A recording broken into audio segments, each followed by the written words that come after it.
Wendell Greer was 44 years old the night he sat in his parked truck outside his own house for an hour and 17 minutes. Engine off, watching the kitchen light through the window, and could not make himself go inside. The custody paperwork was in the glove compartment. His lawyer had printed it that afternoon. Clean language, fair terms, every paragraph designed to end 16 years of marriage with the surgical efficiency of a man who had stopped believing it could be saved. All Wendell had to do was bring the folder inside, set it on the counter, and say the sentence he had rehearsed 11 times in the bathroom mirror at work. But the kitchen light was on. And that meant she was still up. And if she was still up, she might look at him the way she had been looking at him for the past 2 years. Not with anger. Anger he could have answered with something worse. The flat, careful politeness of a woman who had decided, somewhere deep and private, that the man sitting across from her at breakfast was someone she was managing rather than someone she loved. He didn't know it yet, not fully, but in less than 48 hours, a voicemail left on the wrong phone would crack open every assumption he had carried about his wife, about his marriage, and about the particular kind of damage that happens when two people who love each other forget how to say so. Before we go further, if you have ever driven home from work and sat in the driveway because the silence inside your own house felt heavier than the silence in your car, this story was written for you. Stay with me. Charlotte, North Carolina, in early November has a way of holding the last warmth of fall just long enough to make you believe winter might not come. The dogwoods along Providence Road still carrying a few burnt orange leaves. That thin blue light in the late afternoon that makes the whole city look like a photograph someone took by accident and then couldn't stop staring at. Wendell had lived in Charlotte his entire adult life, grew up 40 minutes south in Rock Hill, crossed the state line for college, and never left. He was a civil engineer for the city's Department of Transportation, the man who decided where bridges went, where drainage systems needed reinforcement, where the ground beneath a road was strong enough to hold what the city planned to build on top of it. 21 years of studying soil composition, load tolerance, and the invisible forces that determine whether something stands or falls. The irony of that, a man who could read the fault lines beneath a highway but had missed every fracture in his own marriage, was not lost on him. It simply arrived too late. His wife, Lorraine, was 41.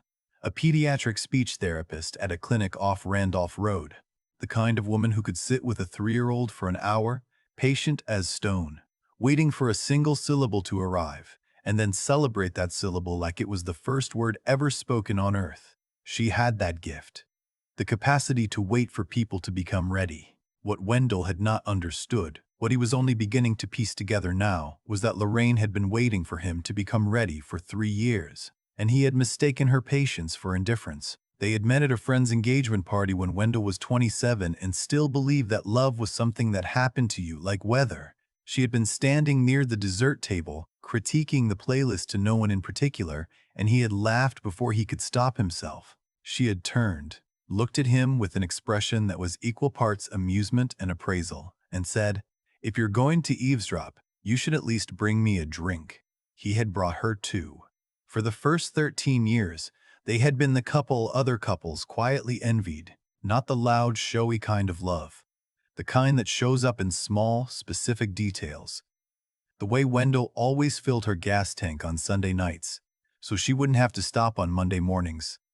The way Lorraine left sticky notes on his laptop before long work trips.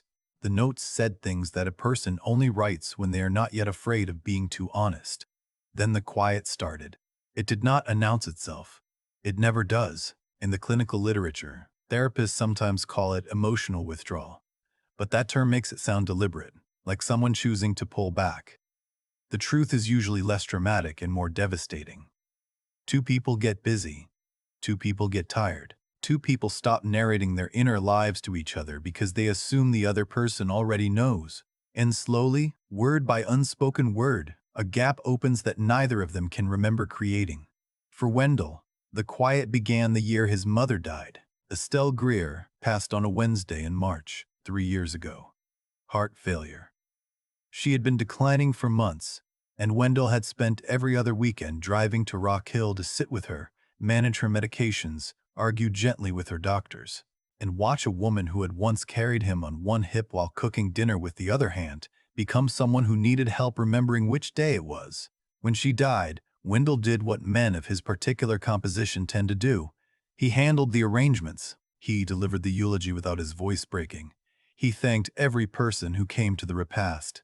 He drove home that night, sat in this same truck, in this same driveway, and pressed his forehead against the steering wheel for 20 minutes. Then he went inside, showered, set his alarm, and went to work the next morning.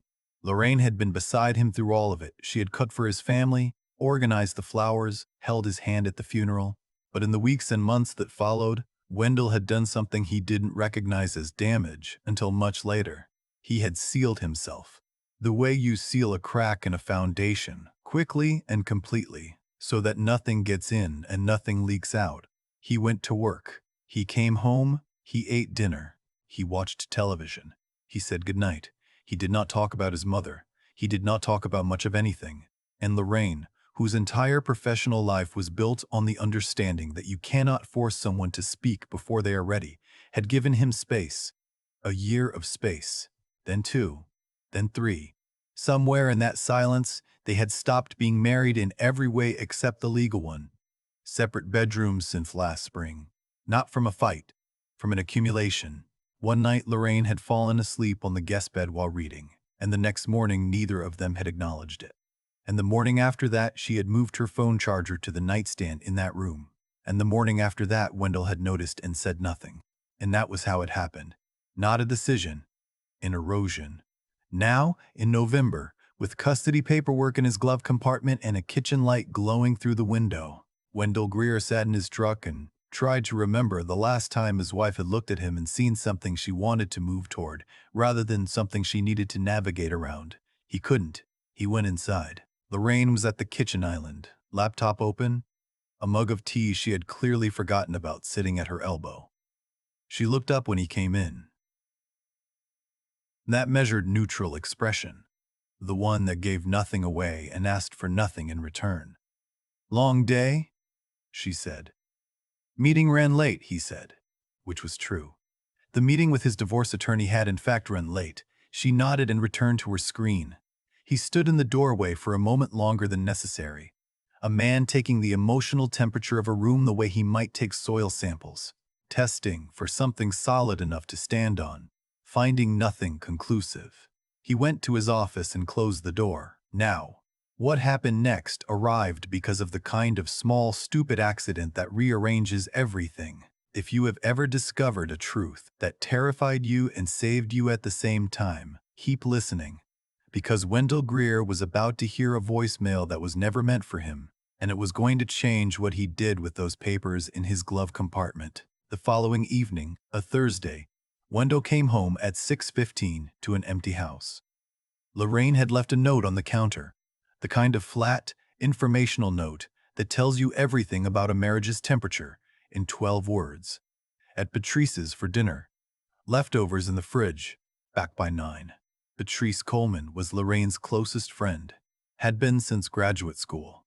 The kind of friend who knew things about Lorraine that Wendell suspected he had stopped being told years ago. The kind of friend a wife talks to when she has stopped talking to her husband. Wendell ate leftover chicken and rice standing at the counter. He put his plate in the dishwasher. He walked to the living room, and there, on the arm of the sofa, screen down, was Lorraine's personal phone. She had taken her work phone. She had left the other one. He almost didn't touch it. A man of Wendell's particular wiring, careful, principled, methodical, does not go through his wife's phone. He knew that. He believed it. He had never once in 16 years opened a device that wasn't his, but the phone buzzed. A voicemail notification. And the preview text on the lock screen showed enough words to stop him cold. "Wendell doesn't know, and I can't keep." The rest was cut off. His heart rate shifted. The way it shifts when you're driving and a deer appears at the edge of your headlights. Not panic, a sudden, total realignment of attention. He picked up the phone. Lorraine's lock code was the same one she had used for years, their son's birthday. He knew he shouldn't. He opened the voicemail. It was from Patrice, sent that afternoon, apparently before Lorraine had decided to go to her house instead. "Lorraine, I'm calling because I'm worried about you. I've been worried for a while. You keep telling me everything is fine, but I watched you at Keisha's brunch last weekend and, honey, you weren't fine. You barely spoke. You picked at your food. And when Reggie made that joke about his wife being his best friend, I saw your face. That was not the face of a woman who's fine. A pause. Patrice's voice shifted, lower, more deliberate. I know you love that man. I have known that since the night you called me at 2 a.m. after your first date and said, Patrice, I just met someone who listens like it matters. You said that 16 years ago, and I believed you then, and I believe you now. But Lorraine, Wendell doesn't know what he's about to lose. And I can't keep watching you disappear into that house every night and come out smaller. Call me, please. The voicemail ended. Wendell stood in his living room with his wife's phone in his hand and a silence so total it seemed to have a physical weight. Lorraine, who had not told him she was unhappy, who had not raised her voice in 3 years, who had not cried in front of him since his mother's funeral. Lorraine had been disappearing, and her best friend had seen it clearly enough to leave a voicemail that sounded like an alarm. Wendell doesn't know what he's about to lose. He set the phone down exactly where he had found it. Screen down, same angle. He walked to his office. He sat at his desk. He pressed his palms flat against the surface, the way he pressed them against blueprints when something in the calculations wasn't adding up and he needed to find where. The custody paperwork was still in his truck. The voicemail was still in his head. And somewhere across town, his wife was sitting with her best friend, and he had to decide what he was going to do before she came home. Stay with me. Because what Wendell chose to do at 8:47 that night took more structural courage than anything he had ever engineered. And Lorraine was not the only one keeping a secret. He was sitting on the living room sofa when she came through the door at 8:52, her coat still on, keys in her hand, the slight flush on her cheeks that comes from stepping out of a warm car into November air. She saw him and paused, not because anything was visibly wrong, because something was visibly different. He was sitting in a room he usually passed through. He was looking at her directly, not at his phone, not at the television, not at the middle distance, at her. Hey, she said carefully. Sit down with me, he said. Not a command. A request spoken in a voice she clearly had not heard from him in a long time, because her expression changed. The neutral mask shifted. Underneath it, briefly, something raw and unguarded looked back at him.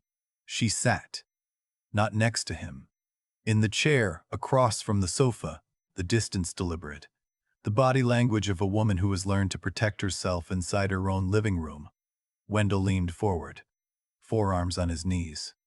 He had rehearsed nothing. A man who planned bridges for a living, who calculated load tolerances to the decimal, was operating for the first time in years without a blueprint. I need to tell you something, and I need to tell it to you badly, meaning I'm going to say it wrong, and I'm going to leave things out, and I'm probably going to make it worse before I make it better. But I need to start. She didn't speak. She didn't move, but something in her eyes, some wall that had been standing so long it had become invisible, trembled. I have been checked out, he said. Not from this marriage. From myself. Since my mother died, I have been operating on a version of autopilot that I didn't even recognize until this week. I come home.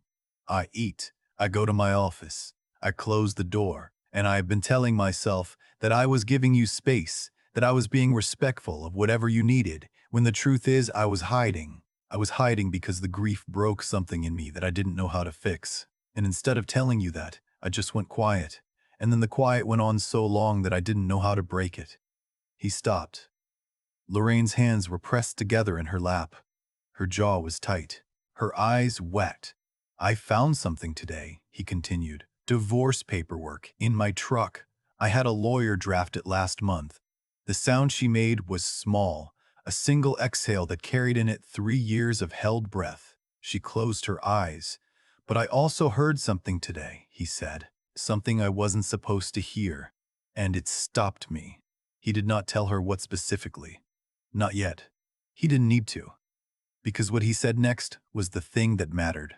Lorraine, I have been so focused on holding myself together that I forgot to hold on to you, and I am sitting here right now because I don't want those papers. I don't want the quiet. I don't want to be the man who drives home and sits in his truck because he's forgotten how to walk into his own house and be present. I want to learn how to do this again, but I can't do it by myself. She opened her eyes. The tears had started, not dramatic, not loud. The slow, steady kind that happen when something locked for a long time is finally opened. You had divorce papers, she said, her voice flat, not with anger, with the very specific pain of a woman hearing confirmed what she had feared but never been told. Yes. How long? 3 weeks. She pressed both hands against her face for a moment. When she lowered them, she looked at him the way a structural engineer looks at a crack, assessing not just what's broken, but what remains sound. I thought you had already decided, she said. I thought you were just waiting for a good time. I thought you had already left, he said. Not the house. The marriage. I thought you were staying out of convenience. The silence that followed was not the empty kind that had lived in their house for 3 years. It was the loaded kind.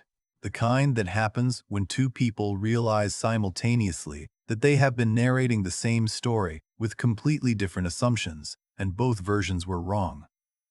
There's something I have to tell you, Lorraine said. Her voice changed, dropped lower, carried the particular gravity of a confession held too long. A man from the clinic, Dr. Alan Forsyth. He's a consulting psychologist who started coming in last year to evaluate some of our complex cases. He started finding reasons to be in my office, bringing me coffee, asking about my weekend. Wendell's hands went still. He told me he could see I was unhappy. He said it calmly, like a diagnosis, like he had studied me the way he studies his patients and had arrived at a professional conclusion.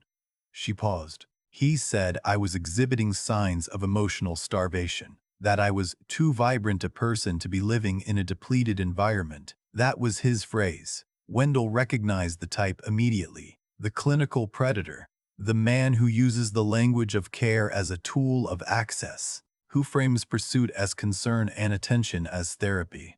The most dangerous version because the person being targeted often doesn't recognize it as predation. It looks too much like someone finally seeing them. Did you? He began. No, she said, firmly, looking directly at him. I never called him outside of work. I never met him anywhere.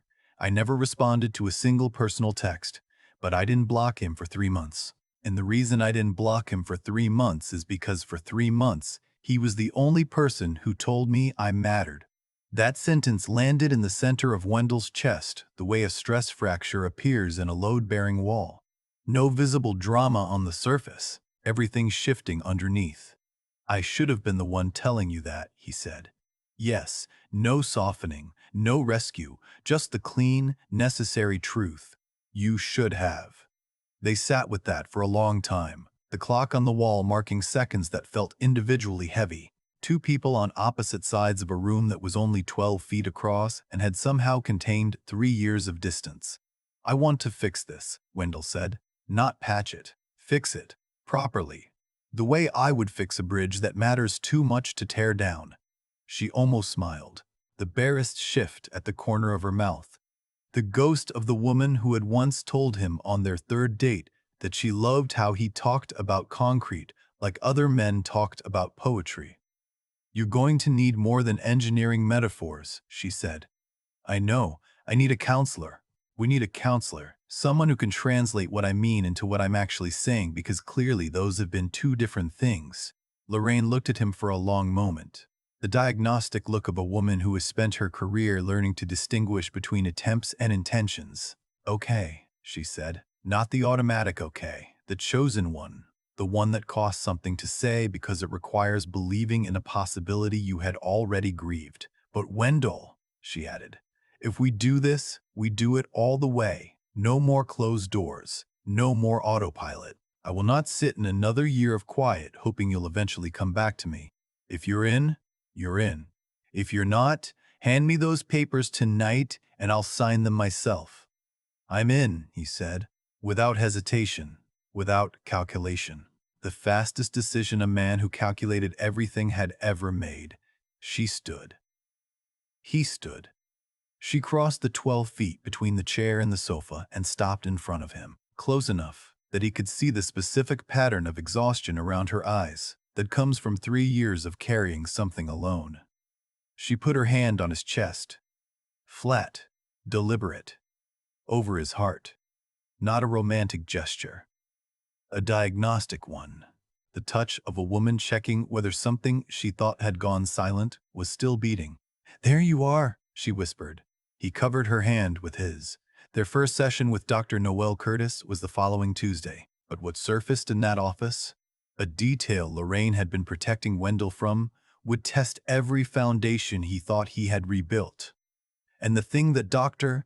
Alan Forsyth did next, in public at the worst possible moment, would require Lorraine to say out loud the things she had only ever said in whispers to Patrice. Dr. Noel Curtis practiced out of a renovated Victorian on East Boulevard, the kind of building where the original hardwood floors creak under your weight and the bookshelves are filled with volumes that look actually read rather than decoratively placed. She was 53, direct without being cold, and had the particular quality of a person who will sit comfortably inside silence until truth fills it on its own.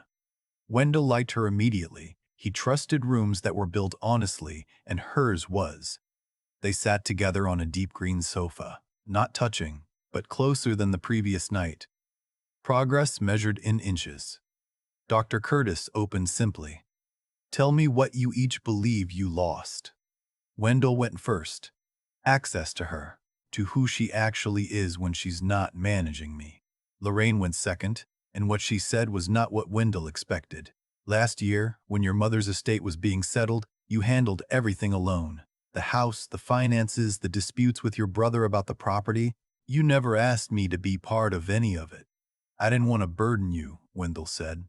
"I know." Her voice was steady but thin. "And when you took all of that on by yourself, I understood why. But what I experienced was something different. I experienced being excluded from your pain. And when someone excludes you from their pain consistently enough, you start to believe you've been excluded from their life." Wendell sat very still. The way a man sits when something he thought was a kindness is revealed, with precision and without cruelty, to have been a wound. Dr. Tuov. Curtis let the moment settle before continuing. "Lorraine, is there something else you've been carrying that Wendell doesn't know about?" Lorraine's hands tightened in her lap. 3 weeks ago, Dr. Forsyth came to my office and closed the door. He told me he had made a reservation at a restaurant in Dilworth. For two. He said he knew I was ready to be honest about what I needed and that he could provide it. He used the word provide, as if what I was missing was a service he was qualified to deliver. Wendell's jaw flexed once, a single, controlled motion. I told him no. Clearly. I told him I was married and that I intended to stay married and that he needed to stop. He smiled. The particular smile of a man who believes no is a negotiating position. She paused. He said, "Your husband is a good man who builds roads. I'm offering you a destination." The silence that followed had a specific texture. The texture of a man processing not just what was said, but what that sentence revealed about the person who said it. The calculated diminishment, the reduction of 21 years of engineering work to build roads, the framing of commitment as a limitation. Wendell looked at his hands. Then he looked at Lorraine. "What did you say to him?" "I said, the man who builds roads is the reason anything in my life has somewhere to go." And I walked out of my own office and requested that his consulting contract be reviewed by HR. Dr. Curtis set down her pen. Wendell exhaled. Long, slow, from somewhere deep. The breath of a man who had just heard something he didn't know he needed to hear, delivered in a context he wished had never been necessary. "He's still at the clinic?" Wendell asked. "His contract ends in December. I've made sure we're never scheduled on the same days." "Does he know about me? About us doing this?" "No." Wendell nodded. He did not ask to confront the man. He did not perform anger for the room. He simply processed the information the way he processed geological survey data, completely, precisely, and with full attention to what it meant for the structure going forward. I'm not in competition with someone like that, Wendell said quietly.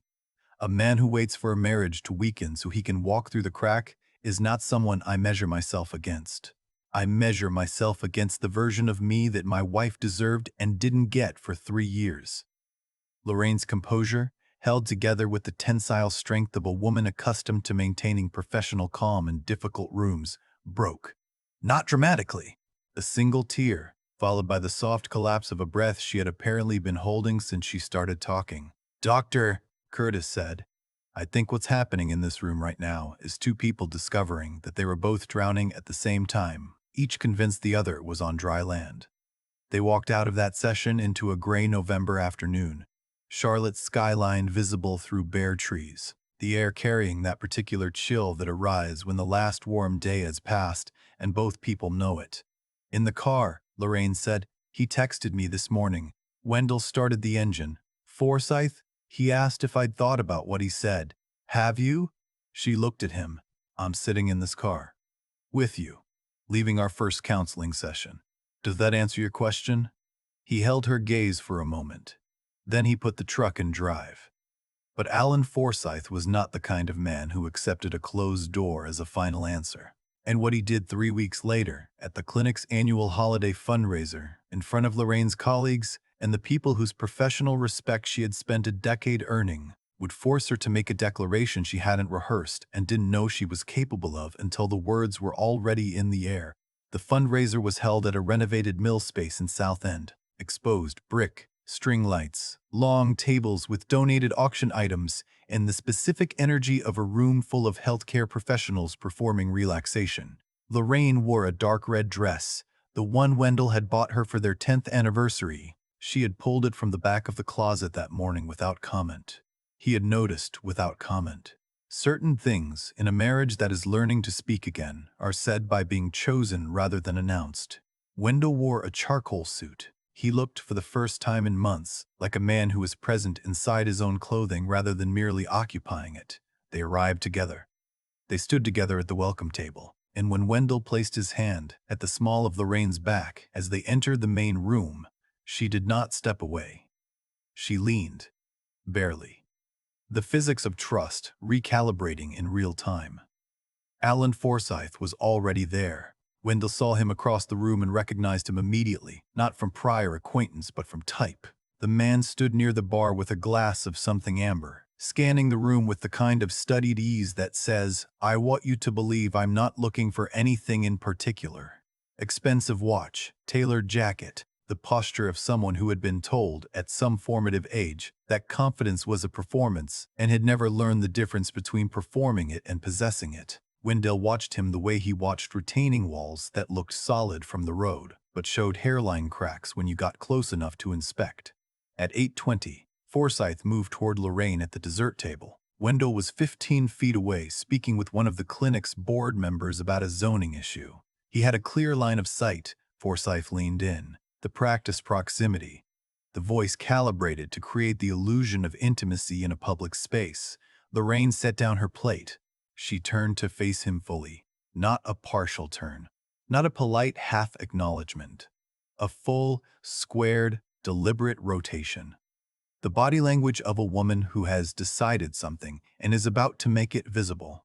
Whatever Forsyth said, Wendell couldn't hear it, but he heard what Lorraine said next because she intended for it to be heard. Her voice carried, clear, unhurried, with the particular authority of someone who communicates precision for a living.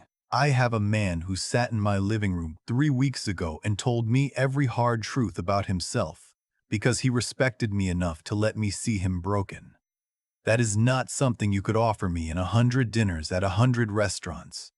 You don't know what I need, Alan. You know what you want. And those are not the same thing. The surrounding conversations didn't stop, but they thinned. The way sound thins when something real enters a room full of performance. Forsyth's expression went through 3 changes in 2 seconds. Surprise, recalculation, and finally the practiced recovery of a man returning to a script. He opened his mouth. I think you owe yourself. I don't owe you a single additional second of my time, Lorraine said. Not raised, not sharp. Level. The vocal equivalent of a door closing cleanly on its hinges. She picked up her plate and walked away, toward Wendell. Directly. Without looking back, Wendell watched Forsyth standing alone by the dessert table, glass in hand, the composed exterior still intact, but the machinery behind it visibly searching for a context where the last 30 seconds hadn't happened. And Wendell felt something he did not expect to feel. Not triumph, not anger. Something closer to recognition. The recognition that a man who operates through other people's fractures will always eventually find himself standing in an empty space, because fractures, when properly repaired, become the strongest part of the structure. Lorraine reached him. She didn't explain. She didn't narrate what had just happened. She simply stood beside him and said, "Can we leave early?" "We can leave right now," he said. In the car, driving south on South Boulevard with the city's lights sliding past the windows, Lorraine was quiet for a while. Then she said, "I didn't plan to say that." "I know. It just came out. All of it. Like it had been sitting right there, fully formed, waiting for the right moment." "Sometimes the truest things don't need rehearsal," Wendell said. She looked at him. "That might be the most articulate thing you've said in 3 years. I'm working on it." She almost laughed. Not quite. But the shape of it was there. The architecture of it visible. Even if the sound wasn't fully built yet. He did not drive home. He took the exit toward the Brookshire Freeway instead, then turned onto a service road that led to a stretch of newly completed infrastructure south of the airport. A bridge. His bridge. The one he had spent 14 months designing and overseeing. A pedestrian and cyclist bridge spanning a creek that had flooded 3 neighborhoods twice in 10 years. Nobody had asked for a beautiful bridge. They had asked for a functional one. Wendell had given them both. He parked at the overlook. They got out. The bridge was lit by low, warm LEDs that lined its understructure. Reflected in the dark water below, it looked like something drawn by a careful hand. Charlotte hummed in the distance. The November air carried pine and asphalt in the particular stillness of a place designed to be crossed, but in this moment worth standing still on. "I spent 14 months on this," Wendell said. "Every cable, every footing, every drainage calculation. I know how much weight it holds. I know how it behaves in a 100-year flood. I know every weakness in the soil beneath it and exactly what we built to compensate." He turned to her. "I couldn't do any of that for us. I couldn't calculate what was wrong. I couldn't blueprint my way through grief or engineer a conversation I was too afraid to start. And I have spent the last 3 years telling myself that silence was the same as strength, when all it ever was me being too proud and too broken to knock on your door and say, 'I am drowning and I need you to know that.'" Lorraine stood beside him, heels in one hand, stockinged feet on the cold concrete, looking at a bridge her husband had built for strangers, and hearing him say out loud the thing she had been waiting 3 years to hear. "I need you to know that," he said. "I am not the man who has it all figured out. I am the man who almost lost everything because he thought figuring it out alone was the same as being strong." She reached out and took his hand. Not tentatively, completely. The grip of a woman who had already made her decision and was done waiting for conditions to be perfect. "I know," she said. "I've always known. I just needed to hear you say it." They stood on his bridge in the dark, looking at a city they had both grown up in, feeling for the first time in 3 years like they were standing on the same ground. The weeks that followed were not effortless. Repair never is. They continued with Dr. Curtis, weekly, then bi-weekly. They learned things about each other that 16 years of marriage had somehow left unspoken. Wendell learned that Lorraine had kept a journal during the silent years, and that there were entries addressed directly to him that she had never shown him. She learned that Wendell had applied for a transfer to a field office in Raleigh 6 months ago, not because he wanted to leave Charlotte, but because he believed leaving the house during the week would hurt less than being in it. He had withdrawn the application the day after their living room conversation. She started leaving him notes again, not sticky notes this time. Handwritten cards left in his truck, his briefcase, his coat pocket. Short, specific, and honest. Thank you for staying last Tuesday when I was difficult. I'm proud of the bridge. Come home. He kept every one of them in his desk drawer, next to the custody paperwork he had never filed and never would. In April, on a Saturday that smelled like fresh mulch and wisteria, Wendell drove Lorraine to a lot in the Westover Hills neighborhood. Half an acre, old-growth trees, a creek at the back property line, and a foundation that had just been poured. "What is this?" she said.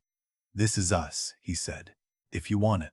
I've been working with an architect for 2 months, but I stopped the design at the framing stage because I realized I was doing the same thing I always do, building something for us without including you in the process." He handed her a rolled set of preliminary drawings. She unrolled them on the hood of his truck. Floor plan, side elevation, structural notes in his handwriting along the margins, and one room in the center of the plan left completely blank. No walls drawn, no fixtures noted, just a clean rectangle with a single word written inside it in his careful engineer's hand. "Yours." She stared at it for a long time. When she looked up, her eyes were full but her voice was steady. "You left me a room." "I left you every room," he said. "That one is just the one I wanted you to know about first." She pulled a pen from her bag. Right there, on the hood of his truck, in the April sunlight, she started drawing. A window seat. Built-in shelves. A reading lamp in the corner. The specific, detailed vision of a woman who had stopped believing her voice was part of the blueprint and was suddenly, vividly, reminded that it always had been. They built that house through the summer. Lorraine made more changes to the plans than the architect had anticipated. Wendell approved every single one. They moved in on a Saturday in September, with boxes stacked in every room, and Lorraine's mother directing traffic from the kitchen and a pot of oxtail stew making the entire house smell like something permanent. That evening, on the back deck overlooking the creek, Lorraine's phone buzzed once. An email from Alan Forsythe. He had left the clinic in February. This was a new address. "Thinking of you. Hope you found what you were looking for." Lorraine read it. She did not show it to Wendell first. She did not announce it or discuss it or ask for guidance. She deleted the email, blocked the address, and set her phone face down on the railing. The way you set down something that no longer weighs anything. Then she handed the phone to Wendell. Open. The blocked contact visible, the empty inbox where nothing more would arrive. He looked at the screen, looked at her, handed it back. No anger, no satisfaction, just the quiet completeness of two people who were too occupied with the life they are building to spend any energy on the one they almost lost. He put his arm around her. She leaned into him. The full, unhesitating lean of a woman who has stopped bracing. They watched the creek catch the last light of September. Listened to Lorraine's mother singing something old and hymn-like from the kitchen. Stood on a deck they had designed together, in a house they had chosen together, in a life they had almost let silence dismantle, and then, word by difficult word, rebuilt. This story carries 3 truths worth keeping. First, grief that isn't spoken doesn't dissolve. It redistributes. It moves into the spaces between two people and fills them with a silence that feels permanent but isn't. If you are carrying something heavy and the person beside you doesn't know, tell them. Not perfectly. Not at the right moment. Just out loud. Second, the person who waits for you to speak first is not the person who doesn't care. Sometimes they are the person who cares so deeply that they are terrified of pushing you further away. If someone in your life has been patient with you for a long time, consider the possibility that their patience is not indifference. It might be the most disciplined form of love they know how to give. Third, the people who circle a struggling marriage with offers of something better are never offering something better. They are offering something easier. And easier, when it comes to the things that matter most, is almost always a synonym for temporary. The man who stays, who sits in the mess, who knocks on the door at midnight not because he has the answer, but because he has decided that leaving without trying is worse than trying and failing. That man is building something that outlasts every polished stranger who ever showed up with a reservation for 2. Love is not a thing you fall into. It is a thing you build. with imperfect hands, on imperfect ground. One honest conversation at a time. This story was shaped by a human heart with quiet assistance from AI. Its only purpose is to remind you that sometimes the bravest thing a person can do is not walk away. Sometimes it is simply to stay and to finally say the thing they have been carrying alone for far too long.